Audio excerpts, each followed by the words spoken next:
Jamunatiram Vanachari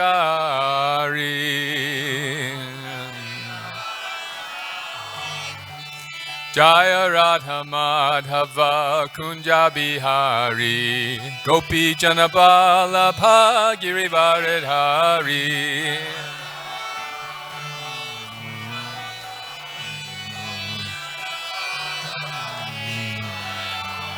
Jaya Radha Madhava Kunja Bihari Gopi Janabala Bhagiri Varidhari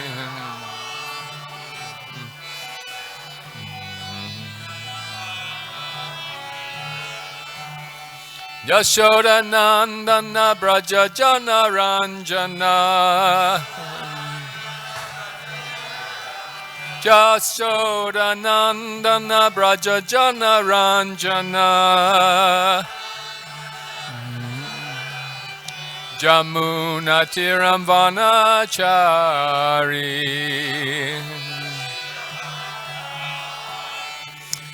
Jamuna Tiram Vanachari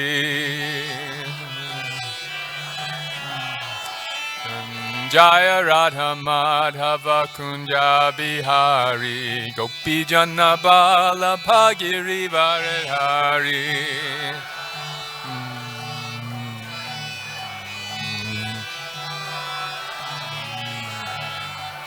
Jaya Radha Madhava Kunja Bihari Gopi Janabala Bhagiri Varidhari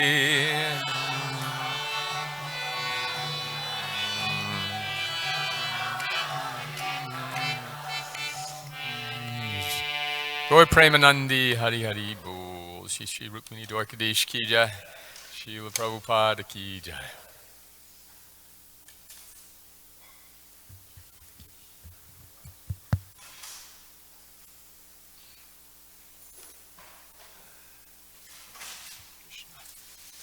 Om Namo Bhagavate Vasudevaya Om Namo Bhagavate Vasudevaya Om Namo Bhagavate Vasudevaya Narayanam Namaskritya Naram Chaiva Narottamam Devim Saraswatim Vyasam Tato Jayam Udirayen Nasta Prayeshwa Bhadreshu Nityam Bhagavata Sevaya Bhagavati Uttama Shloke Bhaktir Bhavati Naishtaki. We're reading this morning from Canto 1, Chapter 1, Text 12. Sutta Janasi Bhadram Te Bhagavan Sattvatam Pati Devakyam Vasudevasya Jato Yasya Chakirshaya Sutta Janasi Bhadram Te Bhagavan Sattvatam Pati Devakyam Vasudevasya Jato Yasya Chakirshaya Sutta Janasi Bhadram Te Bhagavan Sattvatam Pati Devakyam Vasudevasya Jato Yasya Chakirshaya. Please chant. Sutta Janasi Bhadram Te Bhagavan Sattvatam Pati Devakyam Vasudevasya Jato Yasya Chakirshaya Sutta janasi bhadram te Bhagavan sattvatam pati Devakyam vasudevasya Jato yasya chakirshaya Sutta janasi bhadram te Bhagavan sattvatam pati Devakyam vasudevasya Tato Dasya Chakirshaya Sutta Janasi Bhadram Te Bhagavan Sattvatam Pati Devakyam Vasudevasya Tato Yasya Chakirshaya Sutta Janasi Bhadram Te Bhagavan Sattvatam Pati Devasyam Dasudevasya Asya Vaishnavis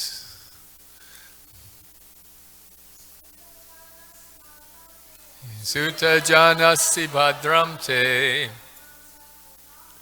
Bhagavan Sattvatam Pati Devakyam Vasudevasya Jato Yasya Chakirshaya Sutta Janasi Bhadram Te Bhagavan Sattvatam Pati Devakyam Vasudevasya Jato Yasya Chakirshaya Sutta, oh Sutta Goswami, Janasi, you know, Bhadram Te, all blessings upon you. Bhagavan, the personality of Godhead. Sattvatam, of the pure devotees. And Patihi, the protector. Devakyam, in the womb of Devaki. Vasudevasya, by Vasudev, Jataha, born of, Yasya, for the purpose of, Chakirshaya, executing. All blessings upon you, O Sutta Goswami. You know for what purpose the personality of Godhead appeared in the womb of Devaki as the son of Vasudeva. Srila Prabhupada's purport.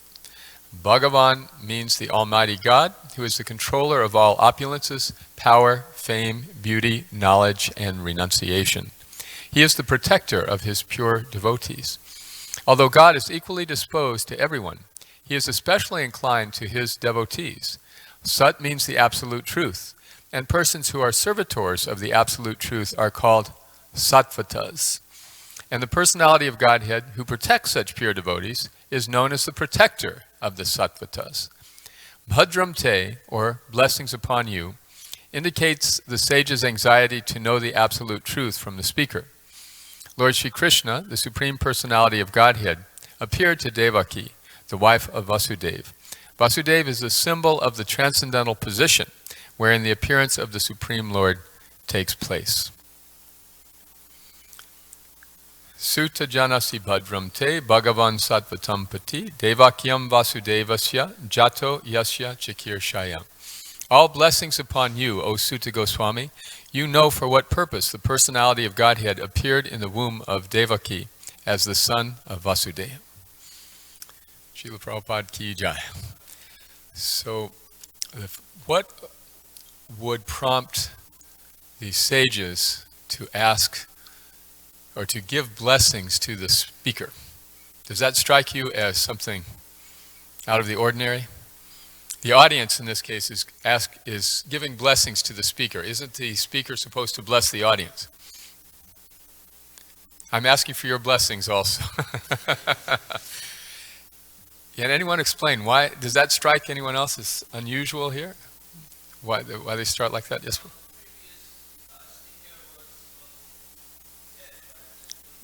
Yes, the previous speaker. Yes, so this is a junior. It's a new speaker coming in. So they're saying blessings. Yes, that's one consideration. Have you discussed that pastime about sutta recently? Okay, so I won't go through it. Such a nice pastime. But yes, Sutta is here representing his father, Ramaharshan Sutta. Okay, and it's mentioned earlier how he was expert in most of the Vedic texts, except some corollaries. Certain things the sages were saying. You are very knowledgeable about almost everything. So yes, so they're giving their blessings. What else? Yes? Because they're great devotees themselves, yes. This is a very interesting point. So Sutta Goswami is getting all these questions from these very, very seasoned sages, many of whom would be equal or even more qualified. And yet there's no sense of competition or enviousness. They're just giving their blessings. May you be successful. Please enlighten us. This is such a deep point of Vaishnava culture, because especially in the mode of passion, we're very competitive, right? Very competitive. And that competitive nature is not always compatible with spiritual life. I saw a cartoon once of a man was crawling up the side of a mountain to speak to some yogi, elderly bearded yogi on top of the mountain. And the man's crawling up and he's saying, I made my first million when I was 25. I owned 3 companies by the time I was 30. I've given it all up. I've come here to the Himalayas, and I want to become the best damn guru in the business. We have experienced that in our Sangha, especially in the earlier days, right? There's the sense of climbing the ISKCON corporate ladder, and you be a Sankirtan leader, a temple president, a GBC, sannyasi, there's this sense of hierarchy, which is really not at all what spiritual life is about. These are all services. They're not positions. They're not reflective of one's spiritual advancement by any means. So Jayananda Prabhu, for example, was the king of Ratha Yatra, but as far as his service, he was always taking out the trash. He was fixing the cars. All the devotees would gather in Prabhupada's room. Prabhupada would say, where's Jayananda? Oh, he's out in back taking the trash out. So he would call Jayananda in his overalls, and he had such a great affection for him. So the point is not that we are not earning spiritual merit by our position. We earn spiritual merit by our devotion. And that is what Krishna is interested in. Tesham satata yuktanam bhajatam priti purvakam. Dadami buddhi yogam tam jena mam upiyanti te. This is how Krishna blesses the devotee, not by anything other than one's sincere desire to please him. He says, for one who is constantly devoted and worships me with love, I give the intelligence by which they can come to me. And this is also very significant. The blessing that Krishna gives for one who is sincerely devoted is the intelligence by which one can come to him. It's not that Krishna immediately reveals himself, but he gives the intelligence if the devotee is willing to apply it. He gives the roadmap. He gives the means by which one can apply that sincerity. So in the Christian faith in which I was raised, there's this great dilemma about faith or works. One of my godbrothers, Rabindra Sarup Prabhu, used to go and give classes at a seminary, a Christian seminary in Pennsylvania. And they invite him to come every year for the world religions class. So as they were walking to the class each year, the professor would he'd kind of loiter by this Hinduism display they had in the hallway. And in the Hinduism display was a bed of nails. Like yogis would demonstrate their detachment and self-control by lying on a bed of nails and being unaffected. So the professor would kind of linger there, like subtly saying, in our faith, we don't have to do things like this. And that's their theology. It's by grace only, not by works, lest anyone should boast, it says in the Bible. So his conception was that Krishna consciousness, or what Rabindra was representing, was just this very austere path where you're trying to achieve self-control and torture your flesh and prove your detachment. And from his point of view, we don't have to do any of these things. We just need the grace of the Lord. So in that verse from the 10th chapter of Bhagavad Gita, Krishna says very clearly, no, it's both things. For one who is constantly devoted, who gives constant devotion and worships me with love, I give the intelligence by which they can come to me. Just like if you want to go somewhere and you check your GPS, then you get the directions. You get the means. Without the directions, you don't have the means. But when you have the directions, you know where you're going. Then, if you have the will, you can go. So this is the blessing that Krishna gives to all of the devotees. He reciprocates with our desire to please him.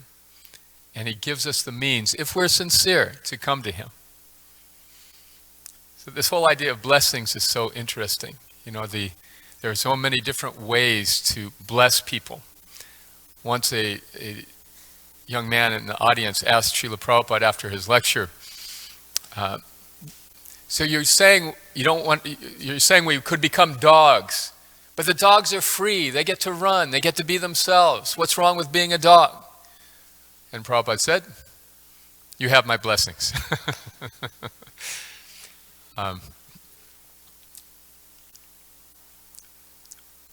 When Chaitanya Mahaprabhu was present, the great blessing all the devotees desired was to see him, just to have his association.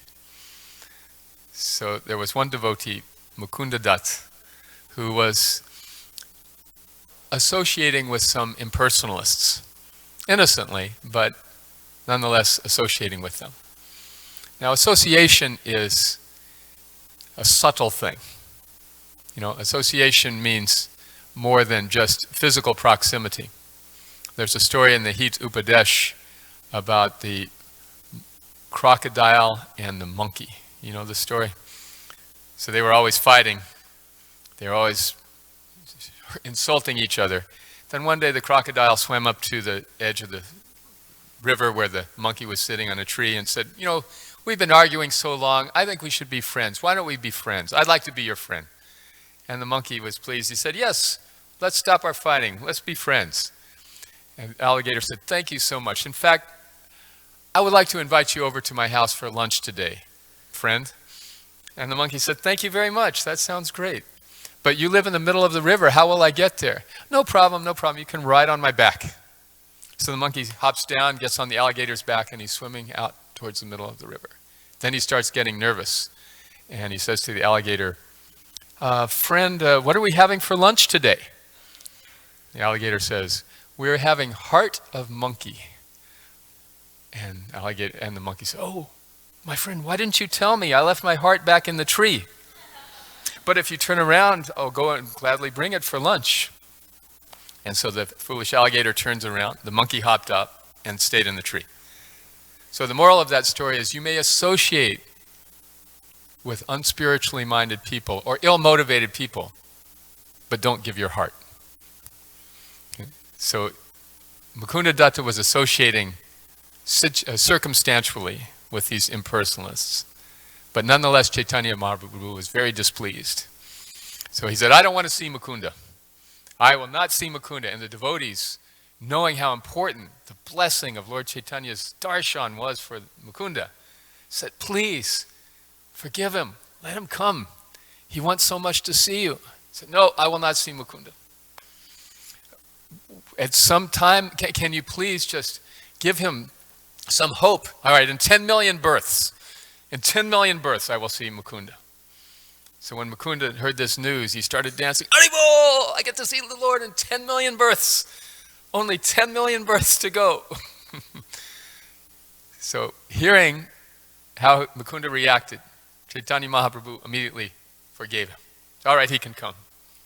Mukunda, you are my dear singer, my dear devotee. Whenever you sing, I feel so happy. So the blessing of having this personal association is the first blessing, really, that we all hanker for in spiritual life.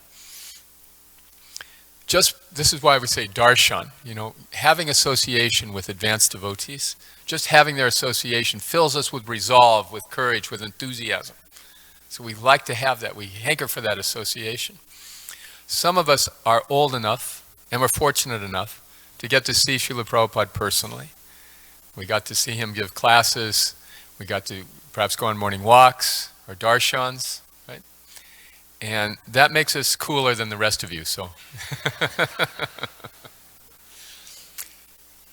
It is a unique blessing indeed. But again, the will has to be there. The will has to be there to take advantage of that blessing. Without the will, then that blessing of the darshan has very little meaning. So I had this opportunity to see Srila Prabhupada one time, and he was in Europe at the French farm. So our book distribution party, the library party, was going to go over and start doing the libraries in Europe.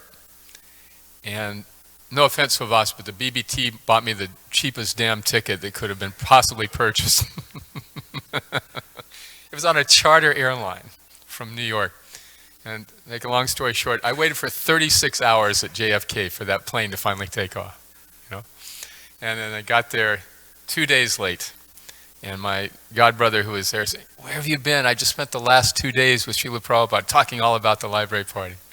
And by the time I got there, there were hundreds of devotees, and I was at the back of the line as usual. So I was always thinking, why did Krishna deprive me of this benediction? And, it was, in those days especially, that was the greatest nectar, right? To get, the greatest blessing was to get Prabhupada's personal darshan.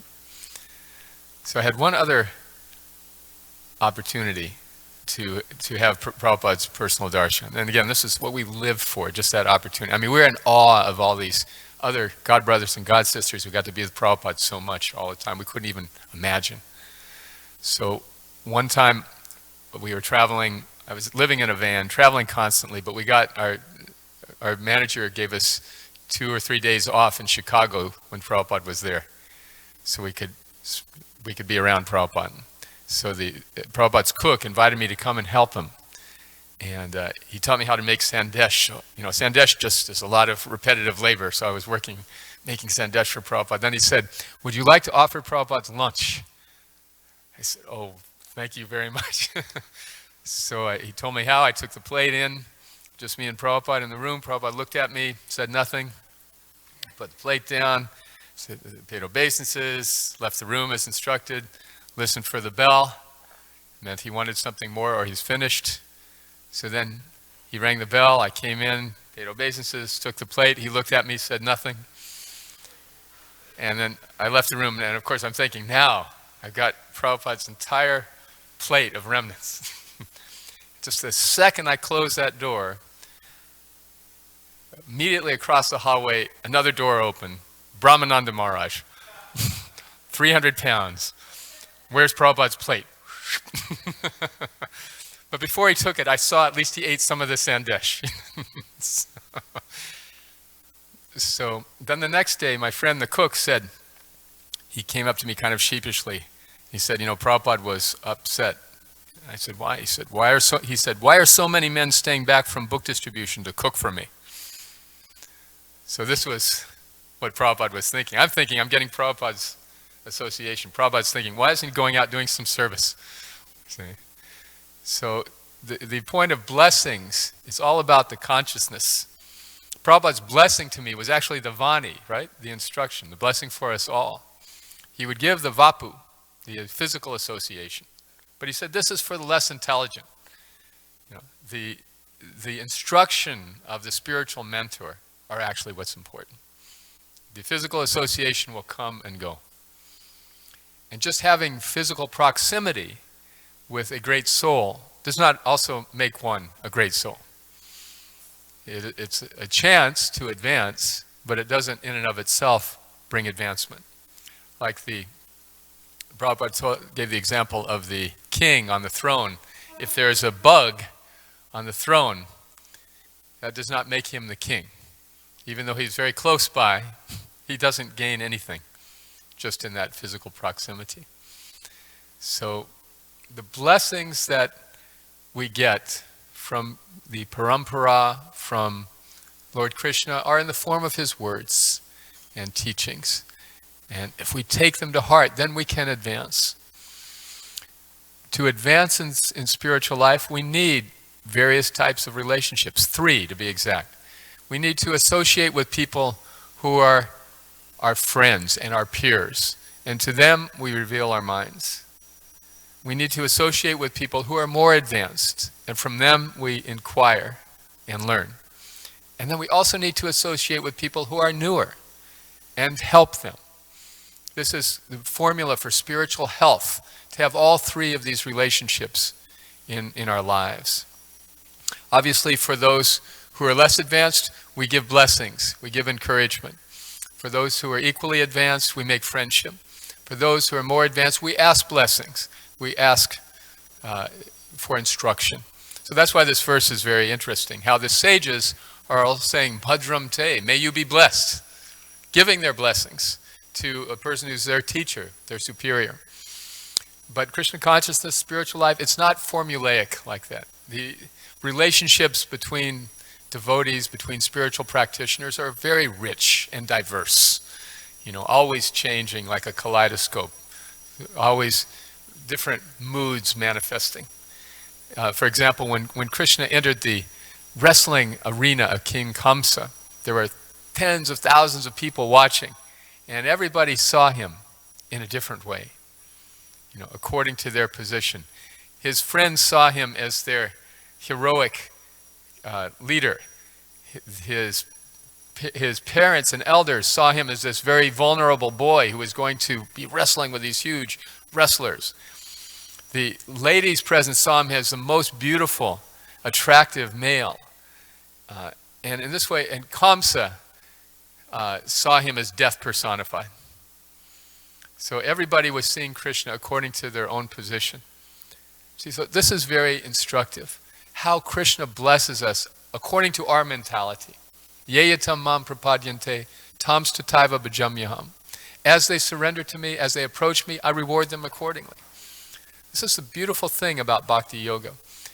Everyone approaches Krishna according to their individual nature.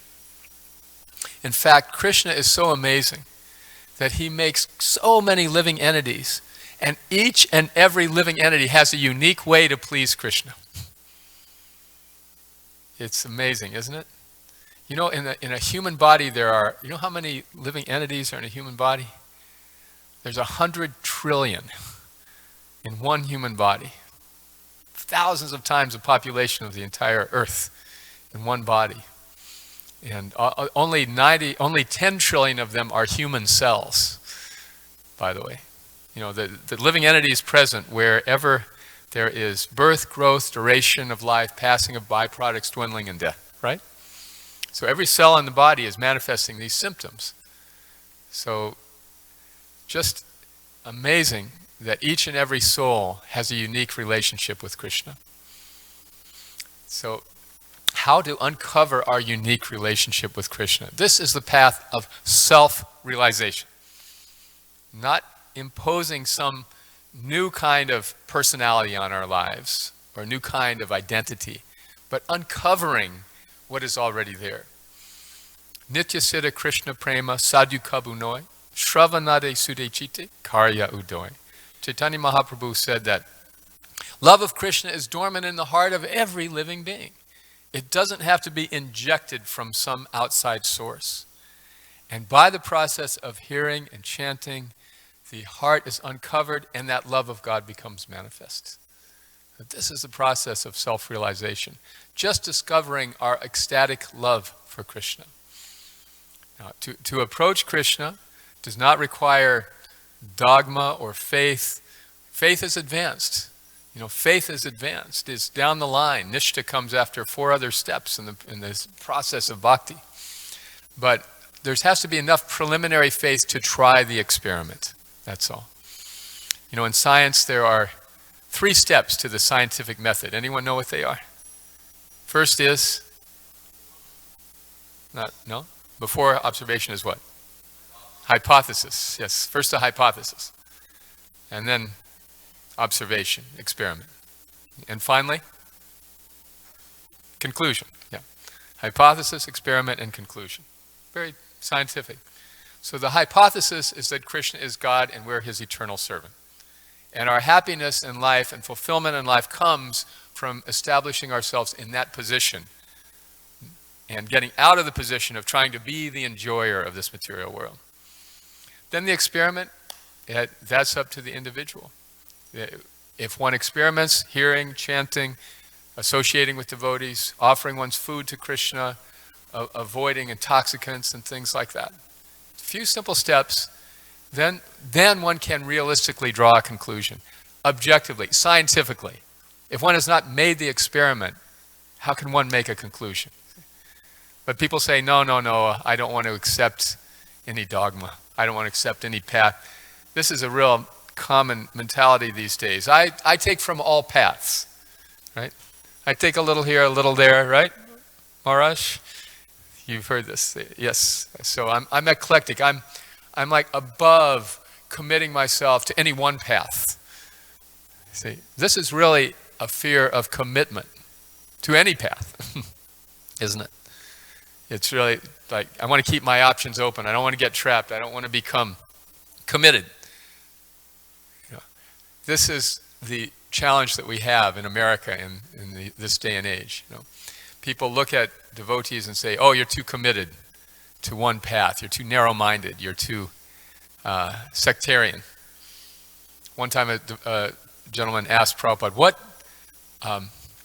what sect of Hinduism are you? And he said, we are the one with the absolute truth.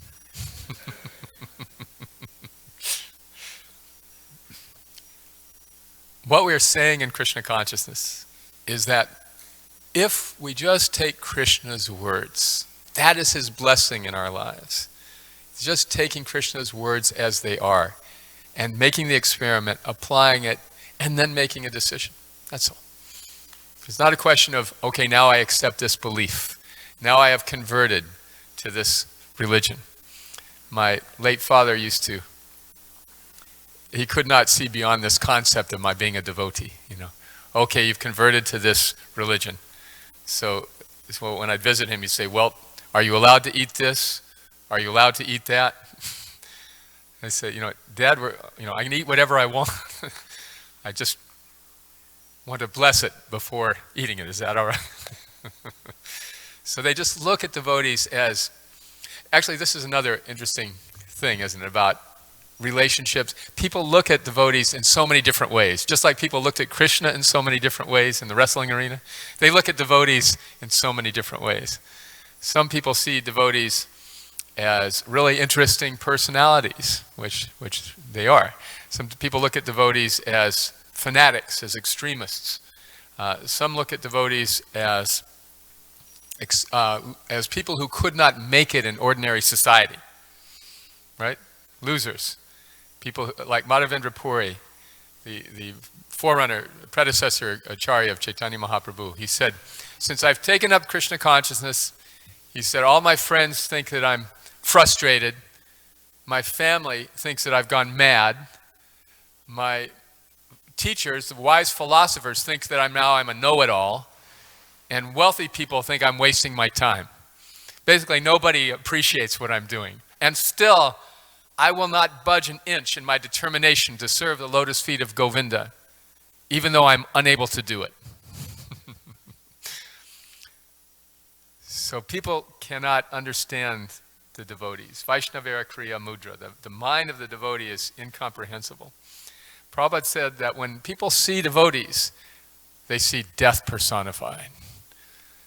Because the devotee is saying, hey, your material life is not going to help you. It's not going to bring you the happiness you seek.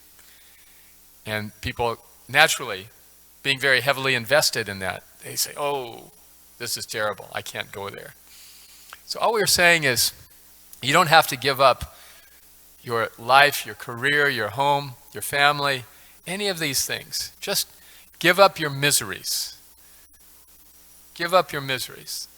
Prabhupada said that we are trying to teach you how to enjoy. You want to enjoy, and you've been trying to enjoy in the same way for such a long time. Are you satisfied? Is it working? So, the blessing of Krishna consciousness is just simply to teach us how to enjoy. The relationships we have with devotees, we enjoy those. Some equally advanced, some less advanced, some more advanced. We enjoy. All of those are sweet relationships. This is the blessing, the real blessing of the disciplic succession in the Lord, in parampara, the vani, the instructions, and the association of devotees. So those are my thoughts on this verse. Any comments from this learned group of sages here in New Dwarka?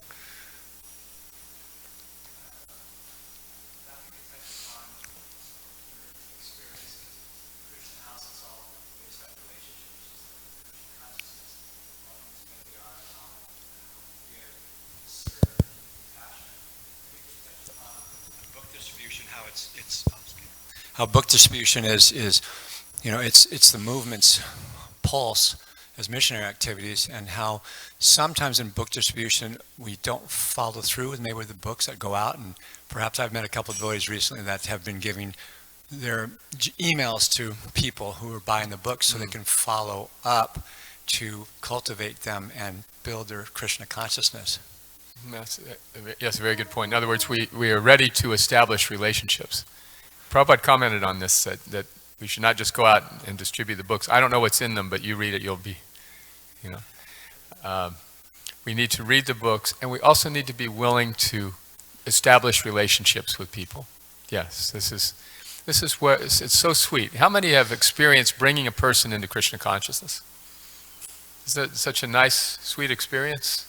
You see the light bulb go on, you see the face become bright, you see the transformation that takes place.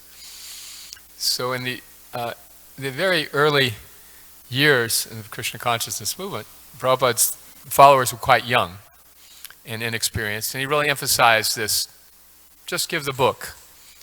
But as the Bengali saying goes, because I ran naked when I was a child does not mean I should run naked now. Right? So we're meant to mature. Amara Gyai Guru Hoy Tara Edesh. Everyone, Chaitanya Mahaprabhu said, he said everyone should become a spiritual master. What is a spiritual master? Just spiritual master is basically just being a devotee who's following the principles, who's willing and able to make commitments to relationships. Yes, I'm willing to make a commitment to this relationship. As long as you're interested in Krishna consciousness, I will help you. So Prabhupada, he said, all my disciples, he said, every man, woman, boy, and girl, he wants to all become spiritual masters. That's just basically the difference between giving a book or giving a book and really wanting to make a relationship with that person. Prabhupada was so expansive, just one more point briefly, that in Mayapur in 1975, he was giving a class, and it was on Advaita Acharya's appearance day. So he was talking about Acharya. He said, everyone should become Acharya. He said, how many Acharyas do we have? 10,000. We have 10,000 Acharyas. And that 10,000 will become 100,000. And that 100,000 will become 1 million. And that 1 million will become 10 million. And there'll be no shortage of Acharyas. So we're all blown away. Anyway, this was the path of maturing in Krishna consciousness. Thank you for bringing up that point. Swavas Prabhu, would you?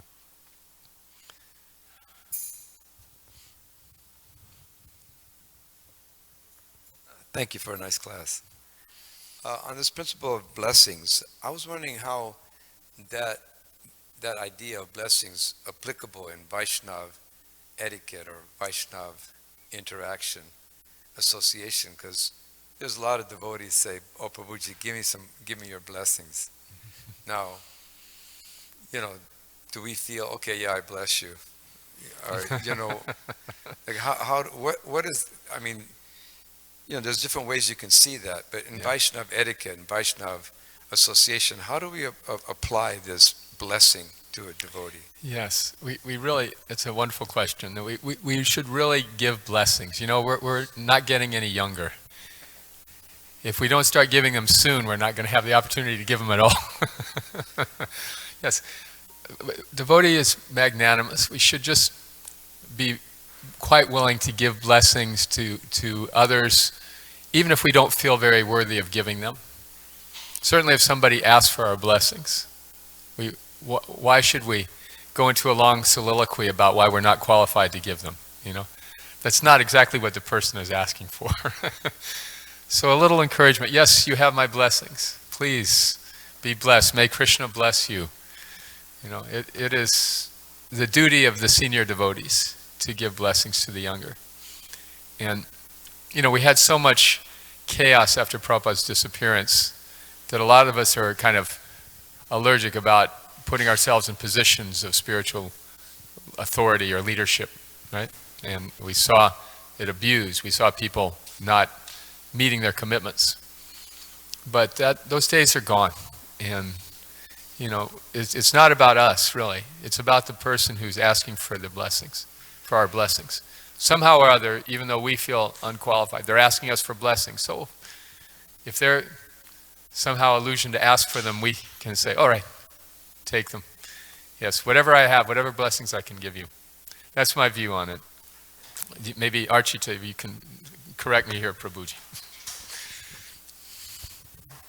Or expand. No question of correction, Prabhu. I just want to thank you for your very interesting presentation today. Thank you for coming and giving us your association and your blessings. Yes, this question comes up a lot about blessing, but just as a devotee, one who's really devoted to this path, understands that they're a conduit for Krishna's message. It's also, we're asking Krishna to bless that person. Sincerely, if we do that sincerely, and Krishna responds to the desires of his devotees, Yes, then that's how the blessing happens. We don't feel that we can bless anyone. exactly. And you probably remember that story on the train of the young men who were pestering Prabhupada for Asirvad, for blessing. Swamiji, give us blessing. And then Prabhupada finally said, I bless you that you become like them, my disciples. And they didn't like that, so they ran away. So that's basically what we have to deliver. We have to deliver the message that Prabhupada gave us to others. And like you said, the message is the blessing. The Vani is the blessing. And just one other thing. In the internet age, you know, sometimes we become so overly dependent on this email approach. Give everybody email. Yes, we should do that. But we should understand that the outreach has been going on since the beginning. Every single book that we put out from the BBT has, if you're interested in this topic, subject matter, please contact the secretary. And people still do that. They still do that, even without, because people are very suspicious nowadays when you ask for email. It's been abused so much. We know you get a lot of junk mail. As soon as you give some entity your email, you start getting all this junk mail coming in.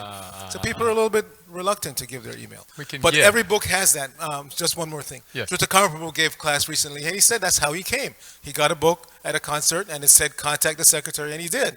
And that's how he finally became a devotee. He got more books, and so that still works today. It's nice. Yes, please give your email. I'm not saying not to do that. But we should understand it's not a modern phenomenon.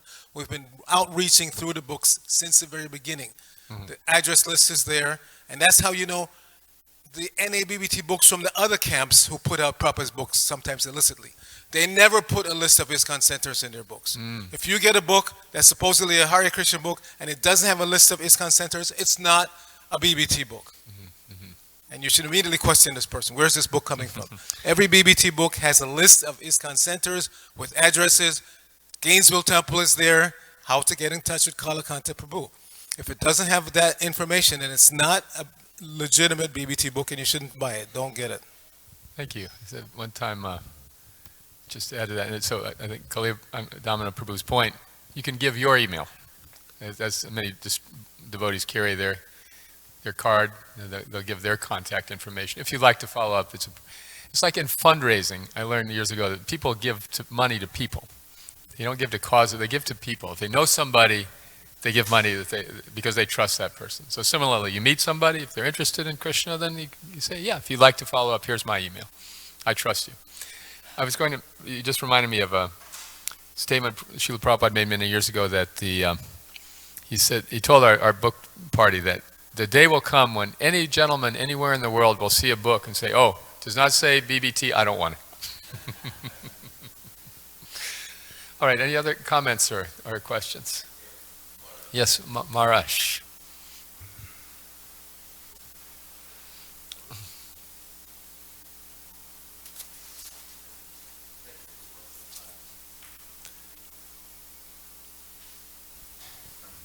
green light. Go. So thank you for a wonderful class. Greatly appreciated. And just to add one little tag to the last comment, there is no greater blessing that a devotee, no matter how high or how low you may be in the scale of or the level of advancement, everyone can say, "May Krishna bless you unlimitedly," and you definitely are off the hook. You have no problem. May Srila Prabhupada bless you without limit. And that's the greatest blessing, because if you get that, you've got everything. Yes. So there's nothing further to be needed or wanted with such a blessing. Sometimes they say, "But I want a blessing from you." So I says, "I'm empty. I don't have any the blessings, but I'm calling upon my most beloved friend and most beloved Savior to bless you." How could you even think that my blessing could even compare Very to nice. Prabhupada's and Krishna's blessing? So usually at that point they say, "Well, that sounds okay." So, but that's Thank not you. what I just wanted to tag on and thank Archita for a nice comment. But I wanted to mention one point in your in the class, and I'm very grateful that you spoke about that incredible story of Mukunda Das, who that was on the Mahaprakash pastime, in which Lord Chaitanya appears as Lord Krishna for 21 hours continuously, giving out blessings like they were going out of style. So the interesting thing that always appealed to me, and what Lord Chaitanya was very strongly wanting to teach us, is that when he said, "I will not give any blessings to," excuse me, he said that, "I will not allow Mukunda to see me for 10 million lives." And the response to that was that, as you mentioned so nicely, Mukunda began jumping and dancing up and down, clapping, and he was in complete ecstasy. Now, to not get the mercy to see the Lord for 10 million lives, you would think that someone would start crying profusely, as if all is ended, all is over. So we ask ourselves, well, why didn't Mukunda have that response? And that is because he never felt that he was worthy of seeing Lord Chaitanya Mahaprabhu. He was completely getting a gift. He was getting a blessing. He was getting a boon just to see him even once. But he was not going to be able to see him for 10 million lives. Well, so what? I don't deserve to see him for 1 second. That's his mentality. Yes. And that's why he felt that if I get to see him even in 10 million lives, even though I'm not worthy of seeing him at all, that is so wonderful, so blessed, so grace. I've just gotten the boon of boons. So then Lord Chaitanya said, after that, he said, Mukunda is jumping and dancing in ecstasy, and I wanted everyone to see how truly, deeply humble he is, and to he teaches us a lesson that none of us is worthy of seeing God, talking to God, even getting the guidance of God, and we get it as a gift, as His grace. We're all so sinful, we do so many wrongs, we do so many evils, and notwithstanding the very fact that we are doing even a little service to Krishna, it is such a huge service, because his perception of service is different than ours. And if you just give Krishna a little bit, he will respond with a lot bit. So that's really all I wanted to say. That we can follow in the footsteps of Mukunda. And if we don't think we're making any advancement, well, why should we? We make so many mistakes, we do so many wrongs, we have this and that. So why should we? And when we get a blessing, we should be jumping up and down.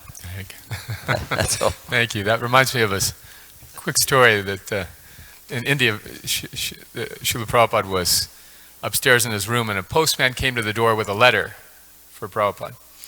And the secretary came and said, "Okay, I'll take it to him." He said, No, he has to sign for it. He said, "Well, okay, I'll take the paper up, and then he can sign it, and I'll bring it back." No, he has to sign it right here in front of me. I have to witness it personally. And he was really adamant, and finally, Prabhupada came down the stairs, and this postman gave him the letter and said, "I have seen Swamiji."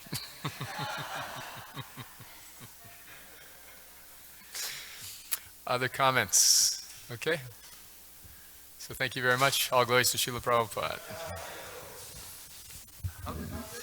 Bye.